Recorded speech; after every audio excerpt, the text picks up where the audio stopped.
तो बच्चों क्या कर रहे थे हम, फेरस सल्फेट का सोल्यूशन जो है उसका कलर होना चाहिए लाइट ग्रीन। बट हम जब भी सोल्यूशन बनाएंगे फेरस सल्फेट सोल्यूशन, तो some of the ferrous ions are converted into ferric ions which are brown in colour.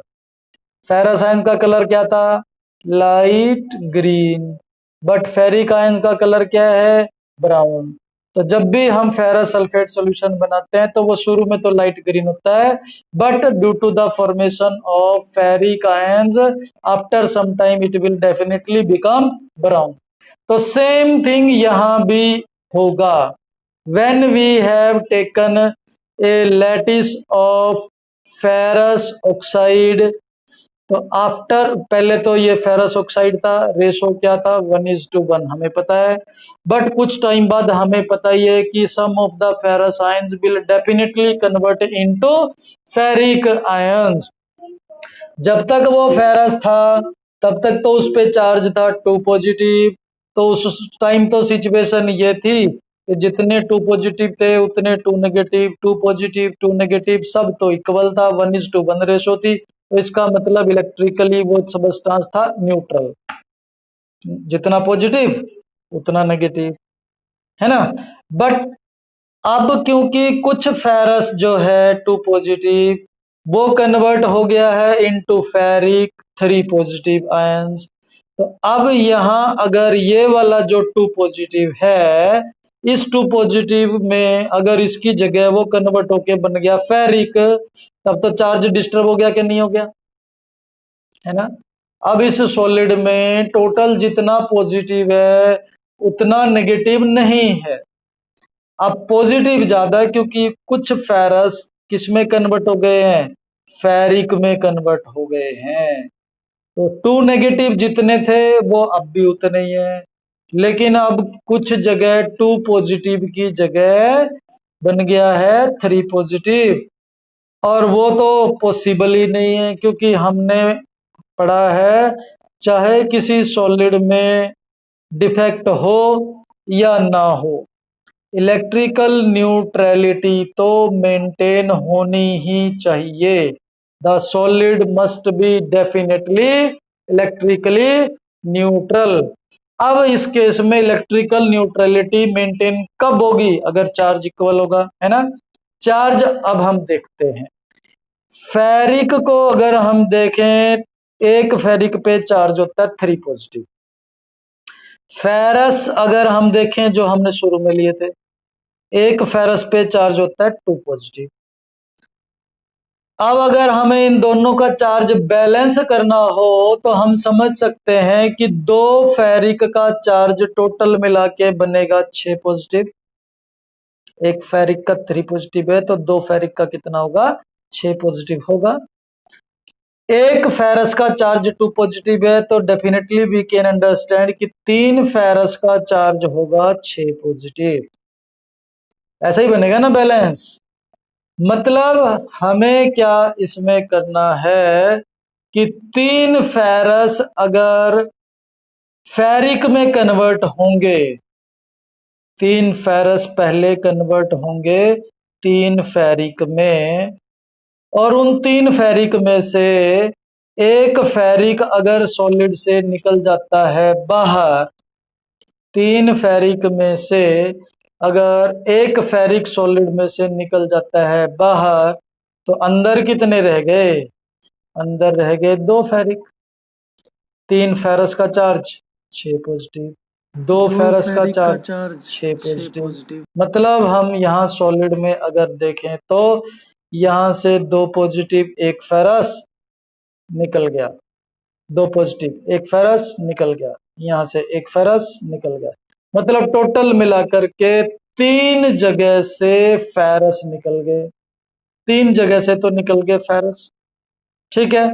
और उनकी जगह 2 स्पेस जो है, एक यहाँ और एक यहाँ, हम मान लेते हैं ऑक्युपाइड बाय 3 पॉजिटिव फेरिक, और यहाँ फिर इसका मतलब यहाँ तो रह गया वैकेंसी, यहाँ से फेरस तो मिसिंग है पर यहाँ कोई फेरिक तो आया नहीं। बात समझ में आई क्या नहीं आई बच्चों? हाँ, मतलब 3 फेरस निकले और उनकी जगह 2 फेरिक यहाँ और यहाँ ये 2 पोजीशन में प्रेजेंट है। एक ये जो पोजीशन है यहाँ बन गया वैकेंसी। तो अब टोटल मिला करके 2 नेगेटिव यहाँ पहले भी था, अब भी है। 2 नेगेटिव वाला आयन ऑक्साइड यहाँ अब भी है, यहाँ अब भी है। मतलब ऑक्साइड में तो किसी में कहीं कोई चेंज ही नहीं है। चेंज किस में आया? आयरन के आयन्स में। पहले यहाँ भी आयरन था, इधर भी आयरन था, इधर भी आयरन था, 3 आयरन थे, लेकिन अब 2 आयरन जगह है, एक जगह तो आयरन नहीं है। वैकेंसी क्रिएट, आयरन कम हो गया। और आयरन क्या है, मेटल है कि नॉन मेटल? आयरन तो मेटल है। तो इसका मतलब है कि अब इसमें सॉलिड में मेटल कम हो गए। That is why this defect is called metal deficiency defect. Clear है बच्चों? ठीक है बच्चों, तो अब हम चलते हैं आगे। Next now we have to study about the electrical properties. हाँ जी बेटा जी। हाँ, वेरी गुड क्वेश्चन। किसने पूछा है ये? देखो भाई, कितना अच्छा बच्चा ये मेरा स्टूडेंट है, संगीत कुमार। आप सबको भी मैंने कहा था, बहुत बार कह लिया है कि जब भी मेरे से आप पढ़ते हो, साथ में एनसीईआरटी बच्चों जरूर लेके बैठो। और एनसीईआरटी में इसने ये बहुत अच्छा यहाँ से पॉइंट नोट किया है कि यहाँ फॉर्मूला लिखा है Fe 0.93O to Fe 0.96O। इसका मीनिंग भी अब हम समझ लेते हैं।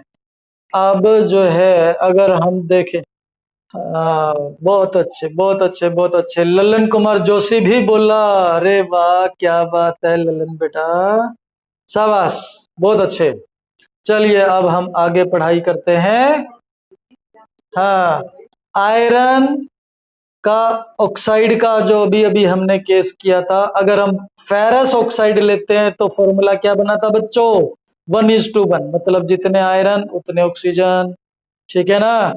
और अगर हम लेते हैं फेरिक ऑक्साइड तो उसमें जितने ऑक्सीजन है उतने आयरन तो नहीं है, थोड़ा सा आयरन तो कम है ना? अब हम मतलब समझ सकते हैं कि अगर हमारा पूरा का पूरा सॉलिड फेरस ऑक्साइड है तो टोटल जितने फेरस आयंस हैं टोटल उतने ही फेरिक आयंस भी होंगे। और एग्जैक्टली फॉर्मूला होना चाहिए 1:1। बट अभी अभी हमने क्या पढ़ा कि जब हम फेरस ऑक्साइड का सॉलिड कुछ देर तक रखेंगे तो वो फेरस ऑक्साइड बचेगा ही नहीं, उसमें से कुछ portion ferrous will convert into ferric, and when it will convert into ferric तब तो चार्ज डिस्टर्ब होगा। पढ़ा था ना हमने कि 3 फेरस अगर 3 फेरिक में कन्वर्ट होंगे तो 3 फेरस का चार्ज तो था 6 पॉजिटिव, जबकि 3 फेरिक का चार्ज है 9 पॉजिटिव। तो इसका मतलब चार्ज न्यूट्रलिटी हो गया डिस्टर्ब, और वो तो कभी पॉसिबल होगा ही नहीं। तो वो बैलेंस कैसे होगा? वो बैलेंस होगा अगर वहां से एक फेरिक निकल गया, मतलब 3 फेरस की जगह अंदर बचा सिर्फ 2 फेरिक। इसका मतलब एक वैकेंसी क्रिएट हुआ, एक आयरन कम हो गया, थोड़ा सा आयरन कम हो गया। मतलब अगर उसमें डिफेक्ट होने से पहले 50 Fe2 पॉजिटिव थे, 50 O2 नेगेटिव थे, 1:1 का रेशो था, 1:1 का, है ना? बट डिफेक्ट होने के बाद क्या होता जाएगा? आयरन की वैकेंसी क्रिएट होती जाएगी, कुछ आयरन कम होता रहेगा कि नहीं बच्चों? आयरन कम होगा ना? हाँ, वेरी गुड। अब धीरे धीरे क्योंकि नंबर ऑफ आयन डिक्रीज हो रहे हैं तो रेशो अब 1:1 नहीं रहने वाला है। ऑक्सीजन अगर हम 1 लेते हैं तो शुरू में आयरन 1 था, थोड़ी देर में हो सकता है आयरन 0.99 हो गया क्योंकि वैकेंसी क्रिएट हो गई, थोड़ी देर में हो सकता है आयरन 0.98 हो गया, और ज्यादा जितने फेरस फेरिक में कन्वर्ट होते जाएंगे उतना नंबर ऑफ आयरन डिक्रीज होता जाएगा। बात समझ में आई कि नहीं आई बच्चों? Very good. तो यही इस एनसीईआरटी में लिखा है कि अगर आप कोई आयरन ऑक्साइड का मतलब फेरस ऑक्साइड का सॉलिड अगर आप रखेंगे और थोड़ी देर में आप देखेंगे तो उसका फॉर्मूला FeO नहीं मिलेगा आपको। आफ्टर सम टाइम आयरन का वैल्यू तो डिक्रीज ही होते जाना है। तो कुछ देर में आपको हो सकता है उसका फॉर्मूला मिलेगा Fe0.96O। कुछ देर में हो सकता है आपको फॉर्मूला मिलेगा Fe0.93O। अब वो डिपेंड करता है कि कितना कम आयरन है। आप पहचान सकते हैं कि आयरन जितना कम होता जा रहा है इसका मतलब है कि उतना फेरस फेरिक में कन्वर्ट हो गया था, जिसकी वजह से इतनी ज्यादा वैकेंसी क्रिएट हो रही है और आयरन का अमाउंट डिक्रीज होता जा रहा है। बात समझ में आई कि नहीं आई बच्चों? हाँ, इसीलिए तो इस डिफेक्ट को हमने कहा नॉन स्टोइशियोमेट्रिक डिफेक्ट, क्योंकि डिफेक्ट से पहले आयरन और ऑक्सीजन का रेशो था 1:1 और डिफेक्ट के बाद को क्या होता जा रहा है, आयरन का कम होता जा रहा है अमाउंट, तो रेशो तो बदलती जा रही है।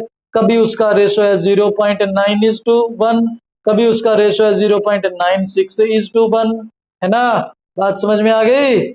और यहां से मुझे याद आया इस टॉपिक पे तो आपकी एनसीईआरटी में एक न्यूमेरिकल भी है जो आपको सॉल्व करना चाहिए।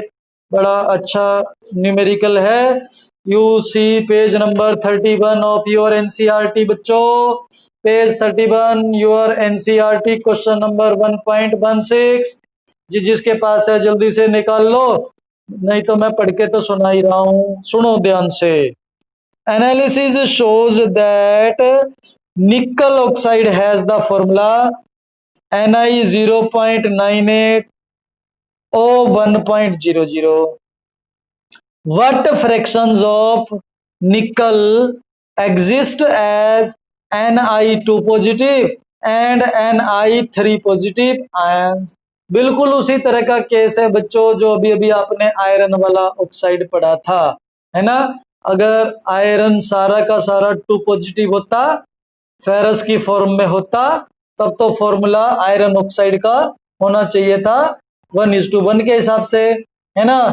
बट क्योंकि कुछ फेरस की जगह फेरिक बन गया तो आयरन का वैल्यू कम होता जा रहा है। ऐसे ही बिल्कुल सेम सा एग्जांपल ही है। अब इस क्वेश्चन में इन्होंने यहां बता दिया है कि निकल है इसमें 0.98, ऑक्सीजन है 1.00।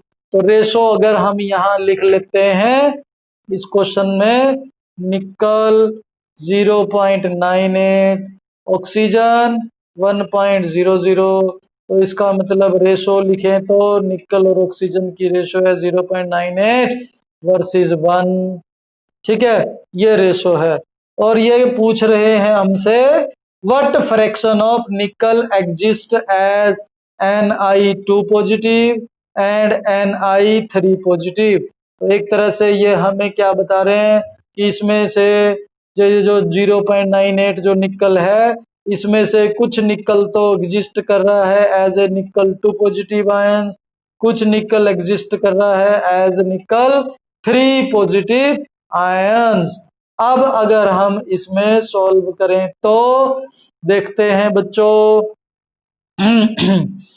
कितना Ni2 पॉजिटिव है, कितना Ni3 पॉजिटिव है, फ्रैक्शन निकालना है।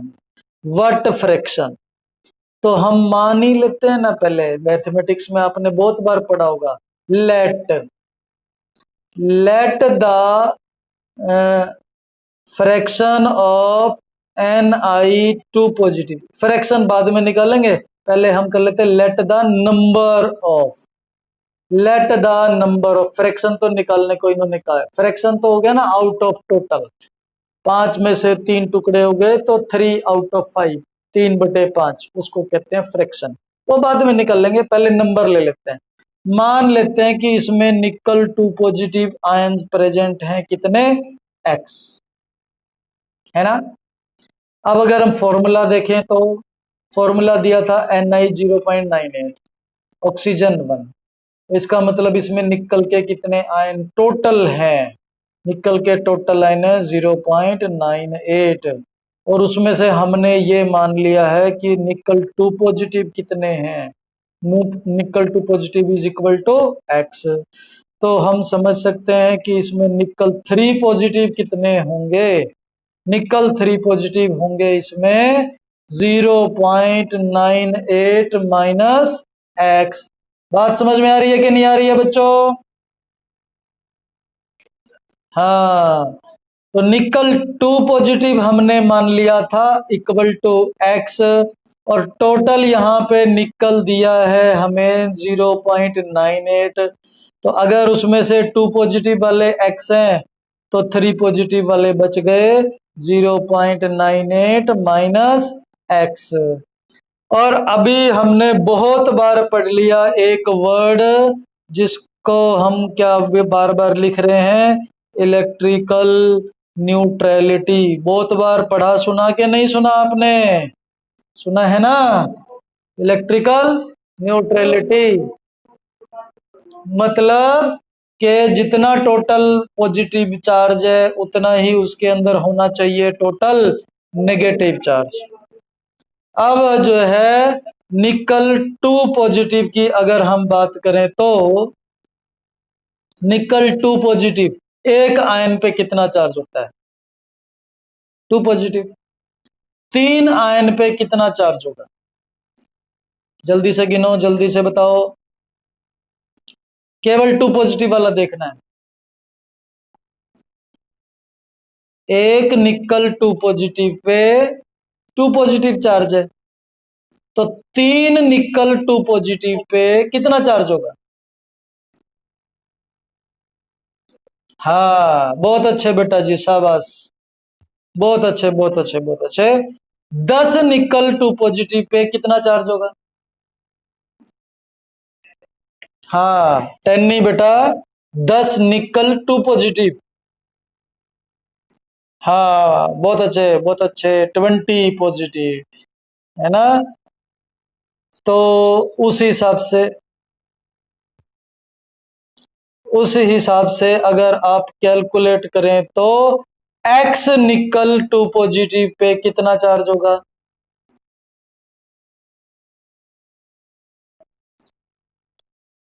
अरे वाह, अरे वाह, वेरी गुड। मतलब क्या हो गया कि X से हम उसके चार्ज को मल्टीप्लाई कर देंगे, निकल जाएगा टोटल चार्ज। निकल जाएगा कि नहीं निकल जाएगा? ठीक है। अब ये जो है इतनी बात अगर आपको पता है तब तो ये आंसर बड़ा आसान है फाइंड करना। अब देखो इसको दोबारा ध्यान से, हमें गिवन क्या था? निकल 0.98, ओ 1.00। उसमें से इन्होंने बताया था हमें कि कुछ निकल तो एग्जिस्ट कर रहा है एज 2 पॉजिटिव आयंस, कुछ निकल एग्जिस्ट कर रहा है एज 3 पॉजिटिव आयंस, और हमें फाइंड करना है कितना फ्रैक्शन इसमें निकल 2 पॉजिटिव है, कितना फ्रैक्शन इसमें निकल 3 पॉजिटिव है। हमने ये मान लिया था कि इसमें से निकल 2 पॉजिटिव आयंस हैं X, तो डेफिनेटली निकल 3 पॉजिटिव आयंस हो गए 0.98 माइनस X, क्योंकि टोटल मिला के निकल सारे कितने होने चाहिए? 0.98 होने चाहिए। उनमें से एक टाइप के X हैं तो दूसरे टाइप के हो गए 0.98 माइनस X। अब उनमें से अगर हम 2 पॉजिटिव वालों का चार्ज गिन पा रहे हैं, अभी अभी तुमने गिन लिया बड़े आसानी से, बहुत अच्छी बात है कि अगर X निकल 2 पॉजिटिव आयंस हैं तो डेफिनेटली उनका चार्ज होगा X इंटू 2 पॉजिटिव, है ना। उसी हिसाब से अगर इतने सारे 3 पॉजिटिव आयंस हैं और तो इनका जब हम चार्ज निकालेंगे तो उस हिसाब से इनका चार्ज हो जाएगा 0.98 माइनस X इंटू 3 पॉजिटिव। ये बात समझ में आई कि नहीं आई बच्चों? जल्दी से बताओ। बहुत अच्छे, बहुत अच्छे, वेरी गुड। 0.98 माइनस X को 3 पॉजिटिव से मल्टीप्लाई करें तो ये तो हो गया निकल 3 पॉजिटिव वालों का टोटल चार्ज, और ये हो गया निकल 2 पॉजिटिव वालों का टोटल चार्ज। अब निकल 2 पॉजिटिव वालों का और 3 पॉजिटिव वालों का दोनों का जोड़ दें तो ये बन गया पूरा निकल का चार्ज जो कि इस कंपाउंड के अंदर है।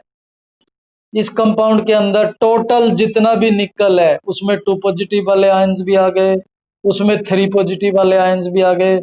सारे निकल आयंस का टोटल चार्ज गिने तो ये बन गया इतना। और इलेक्ट्रिकल न्यूट्रलिटी का मीनिंग हमें पता होना चाहिए। क्या मीनिंग होता है बच्चों इलेक्ट्रिकली न्यूट्रल का? कि जितना टोटल उसमें पॉजिटिव चार्ज होगा उतना ही टोटल होना चाहिए क्या? Negative charge. मतलब इस कंपाउंड में अगर हम देखें तो जितना इसमें टोटल निकल आयंस का पॉजिटिव चार्ज होना चाहिए उतना ही इसमें ऑक्सीजन आयंस का टोटल नेगेटिव चार्ज होना चाहिए। होना चाहिए कि नहीं होना चाहिए? और यहां अगर हम देखें ऑक्सीजन है कितने? 1.00 का मतलब तो 1 ही हुआ है ना। इसका मतलब इसके अंदर केवल एक ऑक्सीजन है, और एक ऑक्सीजन का तो यूनिवर्सल सबको याद होगा ही। एक ऑक्सीजन पे तो स्टैंडर्ड कितना चार्ज होता है? 2 नेगेटिव। तो इसका मतलब ये कंसेप्ट अगर हम यहाँ अप्लाई करें तो एक ऑक्सीजन पे अगर चार्ज है 2 नेगेटिव तो ये यहाँ जितने मर्जी निकल हों लेकिन इन सबका मिला के टोटल चार्ज होना चाहिए 2 पॉजिटिव, तभी जाके इस कंपाउंड में इलेक्ट्रिकल न्यूट्रलिटी मेंटेन होगी। होगी कि नहीं? मतलब यहाँ ऑक्सीजन का चार्ज है 2 नेगेटिव, तो इन सारे निकल का मिला के टोटल चार्ज जो हम यहाँ कैलकुलेट कर रहे थे कि निकल 2 पॉजिटिव वाला का गिनो तो x into 2 positive plus 3 positive वालों का गिनो तो 0.98 माइनस x इंटू 3 पॉजिटिव, और ये सारा टोटल मिला करके हमारे हिसाब से चार्ज होना चाहिए 2 पॉजिटिव। यहाँ न्यूट्रलिटी के हिसाब से होना चाहिए कि नहीं होना चाहिए? ये रिजल्ट आना चाहिए 2 पॉजिटिव। तो अब हम आगे चलते हैं। अगर ये बात समझ में आ गई तो अब तो बचा ही कुछ नहीं। अब इसमें आप यहां से अगर हम देखेंगे तो ये बन गया 2x प्लस 3 को 0.98 से मल्टीप्लाई करें तो 8 के 24, 9 के 27 और 2 29, 2.94 minus 3x equal to 2, minus 3x और प्लस 2x सोल्व करें तो बचा माइनस x, जो कि उधर जाकर के हो जाएगा प्लस x। इधर क्या बचा 2.94 और 2 इधर ले आए तो बन गया -2, तो इसका मतलब x की वैल्यू आ गई हमारी 0.94। अगर x की वैल्यू 0.94 है तो वो यहाँ पुट x की वैल्यू 0.94 का मतलब है बच्चों कि निकल 2 पॉजिटिव इक्वल टू 0.94। तो इसका मतलब हमारा नंबर ऑफ निकल 2 पॉजिटिव आयंस कितने बन गए? 0.94। यही लिया था ना हमने। निकल 2 पॉजिटिव आयंस का नंबर कितना था? x था। और निकल 3 पॉजिटिव का नंबर, अब हमें x पता है तो यहाँ x की वैल्यू पुट करेंगे तो निकल 3 पॉजिटिव की वैल्यू भी फाइंड हो गई। निकल 3 पॉजिटिव आयंस का नंबर आ गया, number of nickel 3 positive ions equal to 0.98 minus x equal to solve करें तो 0.04। ये हो गया हमारा ये नंबर ऑफ निकल 2 positive ion and number of nickel 3 positive ion. But बच्चों अगर आप ध्यान से देखो तो क्वेश्चन में हमें क्या पूछा गया था? क्वेश्चन में हमें पूछा था फ्रैक्शन, नंबर नहीं पूछा था। नंबर तो हमने अपनी तरफ से मान लिया था कि लेट द नंबर ऑफ निकल 2 पॉजिटिव आयंस बी x, है ना। बट हमें क्वेश्चन में नंबर नहीं पूछा है, हमें क्वेश्चन में पूछा फ्रैक्शन। और फ्रैक्शन का मीनिंग क्या होता है कि अगर 5 में से 3 टुकड़े करे हैं तो 3 आउट ऑफ 5, और उसको लिखते कैसे हैं? 3/5, है ना। 5 में से 2 टुकड़े करे हैं तो कैसे लिखते हैं? 2/5। ऐसे ही यहां अगर हम देखें तो अगर हमें निकल 2 पॉजिटिव का फ्रैक्शन निकालना है, fraction of Ni2 positive equal to क्या होएगा? तो अगर 5 में से 2 तो 2 ऊपर रखते हैं और नीचे रखते हैं टोटल 5, है ना। तो सिमिलरली यहाँ निकल 2 पॉजिटिव कितना है वो ऊपर रखा जाएगा और नीचे रखा जाएगा टोटल। और टोटल तो हमें पता ही था, फॉर्मूला में हमें दिया ही था। टोटल कितना दिया था क्वेश्चन में? निकल 0.98, वो हम रख देते हैं यहाँ। तो टोटल 0.98 से जब ये डिवाइड होगा तो ये आ जाएगा फ्रैक्शन। सॉल्व किया है किसी ने? मैं देख रहा हूं बच्चों चैट बॉक्स में बहुत सारे बच्चों ने सॉल्व किया है। 0.96। और ऐसे ही अगर आप फाइंड करेंगे fraction of nickel 3 positive ions, तो उसमें निकल 3 पॉजिटिव आयन कितने हैं? 0.04 है, डिवाइडेड बाय टोटल निकल आयन का नंबर था 0.98, और सॉल्व करेंगे तो कितना आ गया? 0.041। अच्छा ठीक है बच्चों, बहुत अच्छे, वेरी गुड। हाँ जी बेटा जी बोलिए। अरे बेटा परसेंटेज अगर है तो बहुत गलत बात है, क्योंकि अगर आप क्वेश्चन देखें पेज नंबर 31 पे, क्वेश्चन नंबर हमारा था ये 1.16। क्वेश्चन में साफ साफ लिखा है कि हमें फाइंड करना है फ्रैक्शन, तो फ्रैक्शन में ही आना चाहिए आंसर। अगर आपको क्वेश्चन लिखा होता परसेंटेज तो फ्रैक्शन को 100 से मल्टीप्लाई कर देते, वो बन जाता परसेंटेज, जैसे आपने पैकिंग फ्रैक्शन और पैकिंग एफिशिएंसी में किया था। पैकिंग फ्रैक्शन को 100 से मल्टीप्लाई करेंगे तो बन जाएगा पैकिंग एफिशिएंसी। सिमिलरली यहाँ फ्रैक्शन को 100 से मल्टीप्लाई कर देंगे तो ये हो गया 0.96 हो गया, तो फ्रैक्शन है, और इसको 96 लिखेंगे तो परसेंटेज है। ठीक है बच्चों।